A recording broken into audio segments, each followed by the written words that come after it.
was our first county council meeting of February. It was a rather light agenda, but we heard out the gates for the Criminal Justice Coordinating Committee. And this is a committee that we put together a couple of years back, but when you look at the sheriff, the solicitor, the public defender, the jail, all the people and entities that are involved in the system, we want to make sure that they're talking, they're coordinating, and that we have a good system in place so that we know that taxpayer money's being spent correctly and that the people going through the system are being afforded the process and care that they deserve. So we get an update periodically from them. They're doing good work, and we'll be continuing to hear from them throughout this year. And the survey's on through February. If people want to do it, they can just search it online. Yeah, there's an online survey that asks the public some of their feelings about different aspects of the coordinating committee. So please take the time to do that. That kind of information is invaluable back to the county and to the council for making decisions. So from there, we went into some basic items where we had a residential rezoning. Somebody was creating a homestead. It sounded like a really positive thing, and that was approved. And then we went into a public safety committee meeting, and we also went into an update on a finance committee meeting.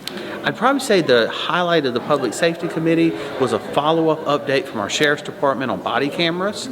You know, that's being implemented currently. A good portion of it was paid for by grants.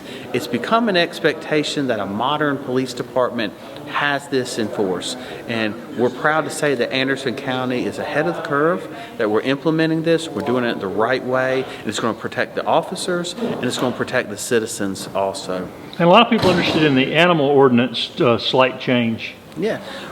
Anderson County has always been on the forefront of making sure that we treat animals correctly. That's important.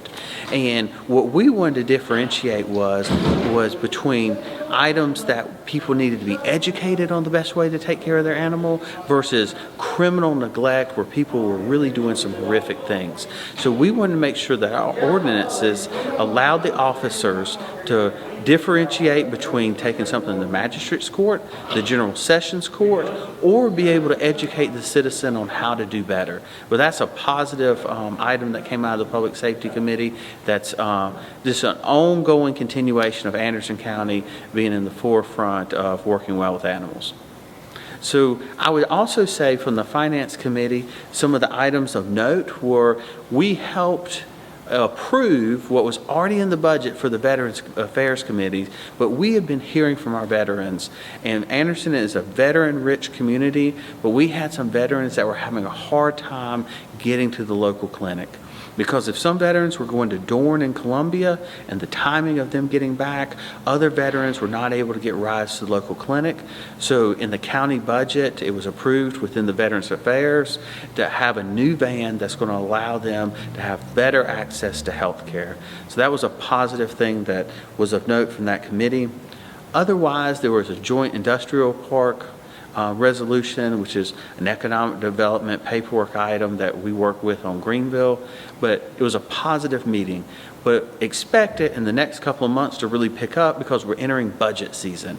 And March, April, May is when we'll start hearing from all the departments about their annual budget request. We'll be going through it with a fine-tooth comb, having budget hearings. We'll be receiving recommendations from the Finance Committee. So this is a time of year that is most important to hear from the community what's working, what's not working, and what's important.